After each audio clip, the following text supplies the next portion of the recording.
Alright, in this video I wanted to cover what's included with Automotive Kit 2.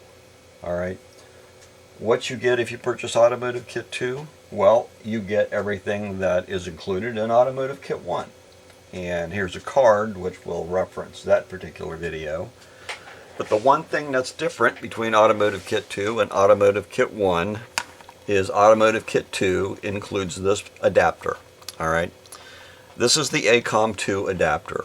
And the ACOM2 adapter, ACOM stands for asynchronous communication, and this is the second release of the communication adapter. And its purpose is to attach to Motorola microcontrollers. Well, why?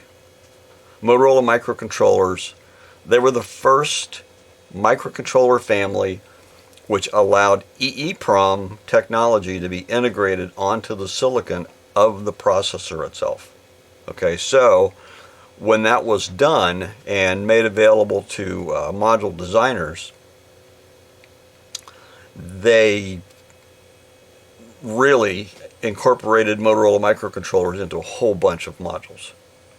Okay, however, compared to the 8-pin serial EEPROMs,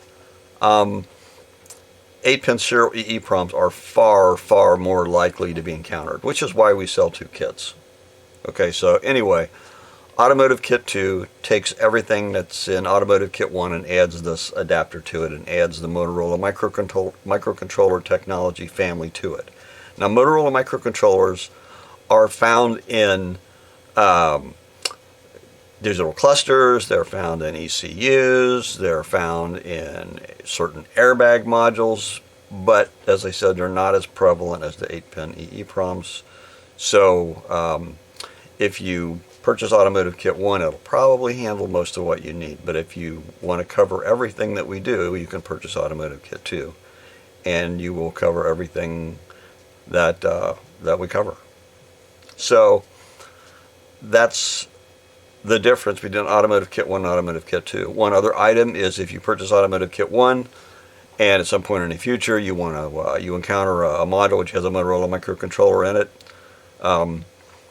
you can purchase the ACOM2 adapter and upgrade Automotive Kit 1 to Automotive Kit 2. So let's go over what's in the little box here, and so you can see how this adapter works. Alright, this is a little transition board. What you would be doing with the ACOM2 adapter is you would be connecting with the probe set, which you saw in provided with Automotive Kit 1, two specific pins of a Motorola microcontroller in circuit. No unsoldering. No unsoldering 64-pin quad flat packs. No unsoldering 64-pin quad flat packs, 52-pin PLCCs. We do everything in circuit, and the probes allow you to attach to the appropriate pins in order to allow communication to occur. So that's what this board does. This is how the probe set connects to the ACOM. Alright, here is the ACOM. The ACOM adapter derives its power from the accessory connector on the programming unit. I didn't point it out in Automotive Kit 1, but there's an accessory connector on the programming unit which is above the socket into which adapters are installed. And these two leads connect to pins on the accessory connector. Okay.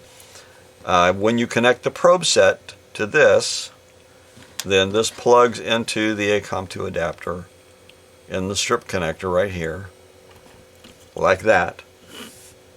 Okay, and then the probe set connects to the microcontroller.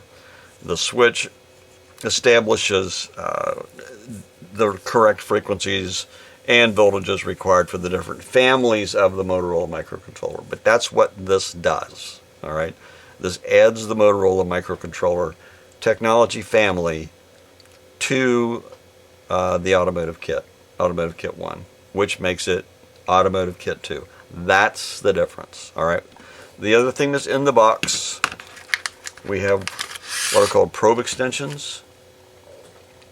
Okay, probe extensions are necessary because there are times, depending upon the Motorola microcontroller family, you may have to provide a signal or voltage that is not able to be accommodated by the probe set, And these extensions that we provide allow you to basically extend the connectivity of the probe set to additional pins. So that's why they are there.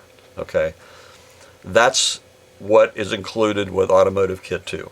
Everything in Automotive Kit 1 plus the asynchronous communication adapter, the ACOM2. All right, now let's talk about documentation. Okay, the documents that come with Automotive Kit 2, in addition to all the documents that are included from Automotive Kit 1, you get this one. Okay, this is using the ACOM2 adapter with Motorola microcontrollers in automotive applications. All right, this explains how you attach the ACOM2 adapter to the microcontroller, the steps in order to establish communication, and then the way that you would use our software in order to read information, change information, program information. And you might ask yourself, well, how do I know what pins on a Motorola microcontroller to connect? All right, well, in the back of this document, there are diagrams which show you which pins go, or which probes go to which pins. All right, and in addition, we also tell you the probe colors. All right, so the probe colors, and we show you which pins on the microcontrollers are required in order to attach and read them in circuit. As I said, unsoldering these from a circuit assembly is a pain. So we don't require that you do that. You can connect the probes to it. You can do everything that you could do if you unsoldered it and soldered it on a mezzanine board. But we do not ask you to do that. Okay. So that is what's included with Automotive Kit 2. That's different than Automotive Kit 1. Now, what you can do with Automotive Kit 2, meaning I'm going to give you some examples of the modules themselves, is going to be covered in another video. All right, so that is all I'm going to say about Automotive Kit 2. But I wanted you to know the difference between Automotive Kit 1 and Automotive Kit 2. It's literally one adapter, and you have the opportunity to upgrade in the future if you choose to do that. As I've said in the past, information about all of our kits is available on our website, which is arlabs.com.